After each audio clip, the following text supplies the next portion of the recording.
101, and this isn't any normal 180. But before I dive into what is exactly done to this car, I had to make a bit of a trip to go and get it first. I started off from my shop, then we made our way to Kansai Airport early Sunday morning, where I'd take an hour-ish flight to Hokkaido. Once I landed, I grabbed some snacks from the conveni before taking an hour-ish train ride to Mudan, where the car was located.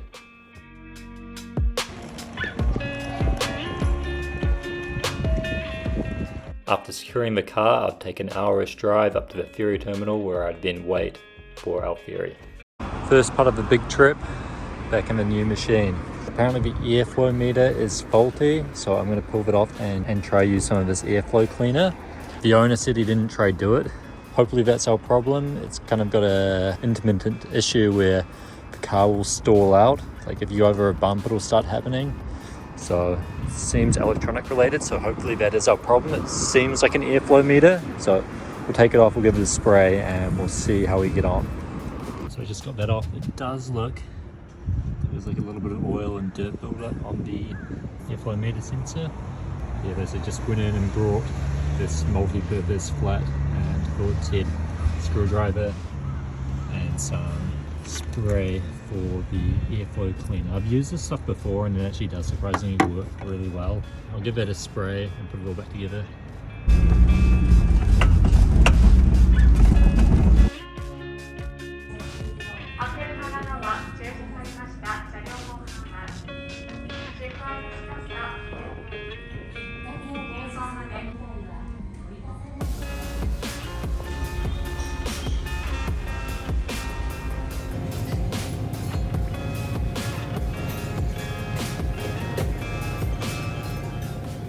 After getting settled in, I then made the 22-hour boat ride down to Fukui.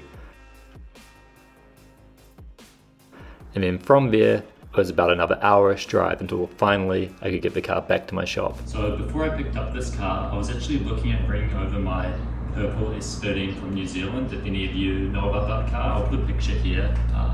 Basically it was a simple TD06 S13 Sylvia, all pretty much set up, ready to go. And the reason I was thinking of doing that is because I had this RX-7 here and it's kind of too nice to use for Mayhem. And then I brought an FC recently, well not super recently as well, which I also took to Mayhem, but I realized that was going to take way too much work to make it any good for Mayhem. This, a little bit more, and it could probably be good, but it's not a car I really want to wreck there. And then that brought me back to Sylvias, which I've used forever, and there's just so much know-how and they just drive so well, just out of the box without doing anything too crazy. It's literally just go and buy a knuckle, good suspension, and even a stock one is really, really good. But this isn't that. This is a lot better. So I'll show you around it because I haven't even really had much of a chance to look at it myself. I'm going to start with this part, which is the engine. So what we have here, and this is kind of why it is like a dream Sylvia for me, is because this is something I would probably never do myself. It's actually got a full, complete Tomy 2.1 litre engine, which is just insane. The engine alone is worth 10-20 grand, which is crazy. It's also got HKS 2835 full turbo kit, wastegate manifold, downpipe. I was wanting to change to this manifold and the slightly bigger version of this, the 3037 on my New Zealand car, the purple S13. So it makes a lot of sense just to have this already done. So this turbo is good for about 400 to 460 horsepower. I believe it makes around 400 on 1.2 bar of boost and then about 460 on 1.5 bar of boost, which for me personally is more than enough. I'll probably keep it at 1.2 bar, but it'll keep it nice and reliable and not too bad on transmissions and stuff like that. And it'll be more than enough power for Mayhem in places like that, where most of the cars are 350, 400 kind of TD06 cars. It's basically just filled with all super nice parts, ARC, radiator, even still has aircon. He was saying it was leaking, so possibly just an O-ring or something that needs replacing, then I'll be able to get that working again. I'm not sure exactly what the maker of the intercooler is, but it looks like fairly big, and let's say it's a nice brand. It's a fuel pressure radiator, proper oil catch tank setup. It's got, I believe, a trussed oil cooler. And it's even got all the ducting and stuff, which isn't something you normally see on Silvias. Normally they just have it in the middle because it's more of a drift car thing. So yeah, this car was built as a circuit car. The guy hasn't drifted in it. It's all done a lot more, usually done a lot nicer and more clean, which is actually perfect. I just need to change the suspension and stuff, and it'll be a really good drift car. All the engine and stuff is already sorted. Suspension wise, I see quite a lot of money spent there too. It's got DG5 coilovers. Then all the arms are Nismo power brace. I will need to change the tension rod to an adjustable type and then do some sort of knuckle setup in that, which that'll probably be the next video where we kind of make this. Yeah, this car is still street legal, so it's surprisingly actually really quiet and nice.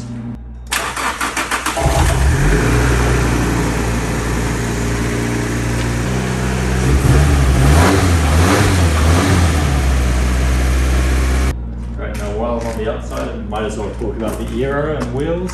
It's got a stout carbon bonnet, carbon headlight covers.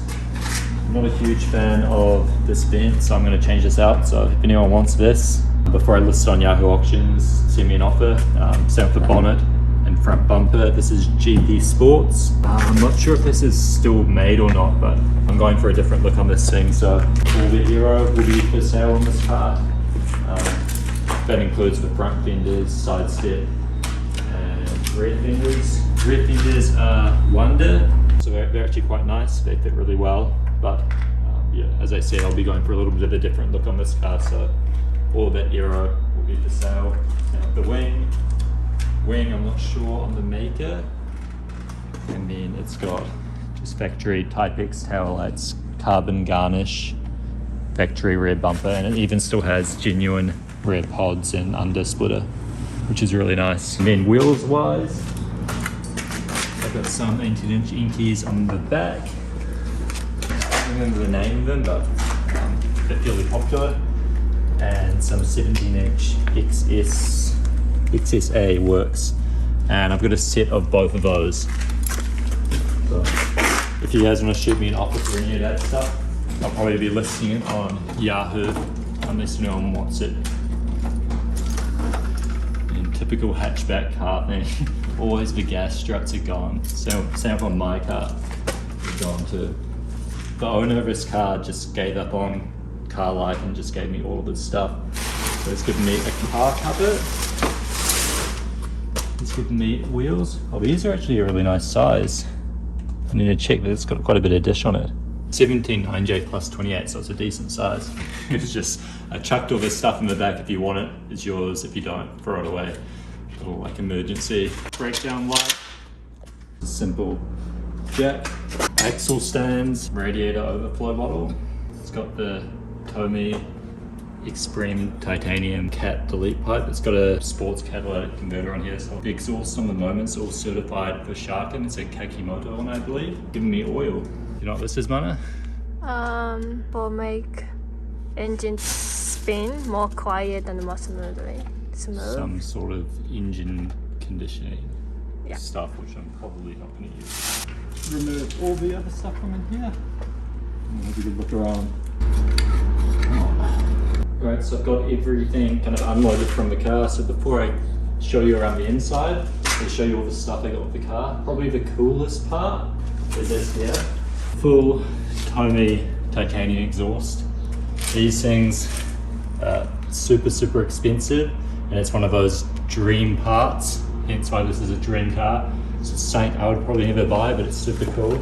Obviously being titanium, insanely light. Like I'm just lifting it up with my finger here. It weighs nothing.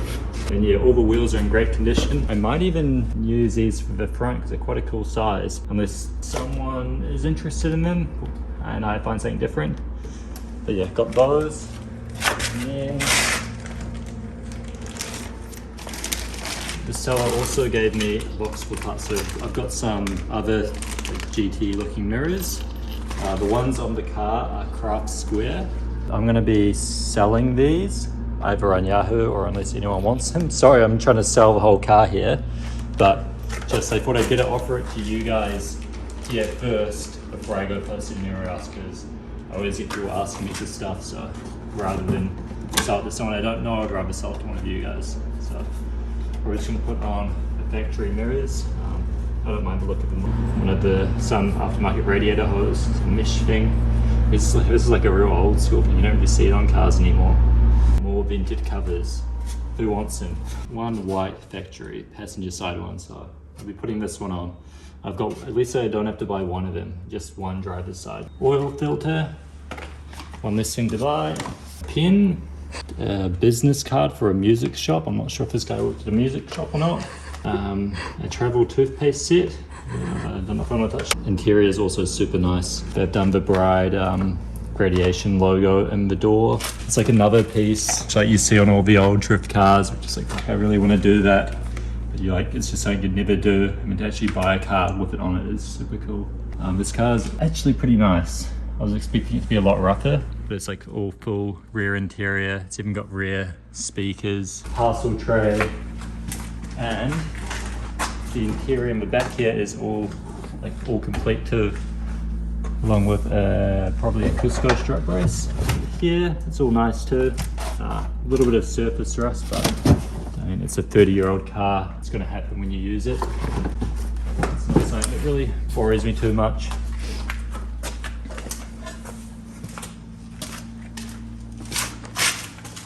You even got all the old floor mats in the back. This is kind of annoying though, this seat. Normally, like the older ones have like a lever where you can just automatically pull it back. There we go. It's got a lever on the bottom, but I've already wound it this way, so I've got to manually take it back. But next time I need to use it, I can just press that and it'll come up. Live and learn. Carbon sill covers. That's pretty cool. This will be your seat, Mana. It's actually pretty comfy. Center console. I haven't seen one of these before, so I'm not sure who makes it. I've seen like all this part, but yeah, it's full carbon center console, carbon Kevlar ashtray, Nismo shift knob, ground's carbon, and it's the newer model with the digital aircon, which is nice. Little storage compartments.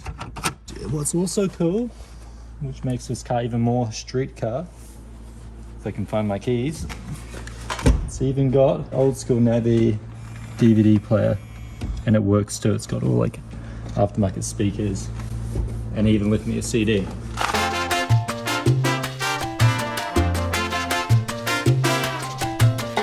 Hill climb car at some stage. Hill climb special K powers. Omori gauges. These are obviously pretty old, and I'm actually going to swap these out. They all work bar the oil temp, but the only reason I'm swapping them out is they show the temperature, but they don't have any warning lights, which I don't really like, because when you're driving, you're not really focusing on that much. So for me, I like the diffies the most, because they have a warning light, and they make a noise as well if you hit your limits you've set on them. So it's pretty idiot proof, especially on a Tomy 2.1. I don't want to be overheating it and blowing it up, because it's not cheap. And I already had to get an air freshener for this thing. I always like the pink shower one. This one smells good. It's pretty much every one of our cars. We put this in it. In terms of drivetrain wise, this car's still got the factory 5-speed, I believe. Feels like it is anyway. It's got a Nismo clutch. I asked the owner, he wasn't sure what type, but I'm leaning towards a Nismo super single or a twin plate. I'm hoping it's a super single, not a twin plate, but it does feel pretty aggressive. Diff in this car is a Nismo, which are really nice. Not too noisy and clunky like some other two-ways, which makes it a lot more street friendly. I mean, I think it's just better on the car in general, because it's not giving a whole lot of shock and abuse to the drivetrain on just normal turns. And then yeah, on the rear, again, it's using Nismo suspension parts, and it's got one adjustable arm, which I'm not sure the maker. Here's another part where the guy's gonna spend a lot of money on. This car's got Skyline rear brakes in it with the shoe type handbrake, which you're actually not allowed to use without certifying it. So this is all being like legitimately certified with all the documents to be used here on the road in Japan, which is super, super cool. And it's a kind of a little bit of a pain in the ass to do that sort of stuff. So that's super nice. You get a better rear brake, and the shoe type brake works way better than the regular Sylvia one. I'm not sure what pad's in it, but probably will end up changing to a project mood pad at some stage, but we'll just see how it is and if it locks up. Rear subframe is still S13 Sylvia. That'll probably be in the next video when I go over the suspension a bit more. Front spring rates are an 8 kilo, so I probably won't change those, and the rears in this car are a 7, so it's a little bit stiffer. I'm probably gonna go to a 5 kilo and see how I get on with the 8 kg up front, but may even change it to a 9 kilo or an 8 of a different manufacturer. Come around here. The driver's seat is Bride ZF3, and it's actually in super nice condition. Like normally these are all ripped and it's all faded and just junk, but this one's been kept in really good nick. Even looks like it is the Bride seat rail too, so this car's all been done really proper, so when I go redo shark on it, I should have no issues. Back cover as well. It's even got that, which is a must-have for sharking. And then also on the here, it's got a nice Momo steering wheel. And then obviously Apex RFC Commander, Blitz boost controller. These are really good boost controllers, and a Blitz boost gauge. All of the gauges will be going, so another sales pitch, they're sending an offer before they get listed elsewhere. And why this car was such a good deal for me to pass up was obviously all the spec on it was really nice, but it was listed in Hokkaido, which is separate from the main island here in Japan, so it limits a lot of buyers, and it's a bit of a scare for rust. But this car was all fairly rust free and has been kept in good condition. The only, yeah, it's had an accident here, which isn't obviously isn't ideal, but for what I'm going to be using it for, I didn't really want a super clean body anyway. This doesn't bother me too much. I'm completely happy with this damage. I'll just have it all painted and then never notice it. But yeah, if it was a customer's car, it's not really super ideal because I don't really want to sell a car that's all bent to a customer. So this is good for my own car. The main part I'm stoked on with this thing is just the spec on it, because it should go really good. And I haven't even had a chance to really get on it yet, just because one, I was driving it from such a far way away, two, because it is such an expensive setup. I wanted to make sure I had a good look over it and at least change the oils, plugs, and gave it a service. And the other bad point of the car was the airflow meter. This is malfunctioning, so sometimes it'll be all right, and then sometimes it'll shoot out an error and basically kind of put the car in a little bit of a limp mode. But once I change this over and give it a service, it should be all pretty much good to go. But yeah, let me know what you think. I know I'm super excited. This is literally like a dream, like Japan car. Ever since I came here, I always wanted something this spec, and I finally got it, and it's even still reaches it on the road, so I can really drive it down the road right now as is, which is just insane. This car, I kind of had a few goals, well, one main one in particular. So I'm located in Shiga. Every year there's a competition in the Kansai region, which is called Kansai All-Stars at Meihan, and so it's basically all the prefectures in Kansai kind of battle to see who's the best driver or best prefecture in the area. So my goal for this car is to qualify for Kansai All-Stars for my prefecture and drive that. Obviously, you guys all know everyone that drives at Meihan and Kansai All-Stars are all top of their game, like pro level drivers. So it won't be easy, but at least with the car now, I definitely won't have any excuses. So that's the big goal with this car, and I'm excited to bring you guys along for the journey. It should be really fun. And then once we've got that out of the way, try take this to some local competitions and see how we get on. Should be a fun journey, and I'm excited to take you guys along for the ride.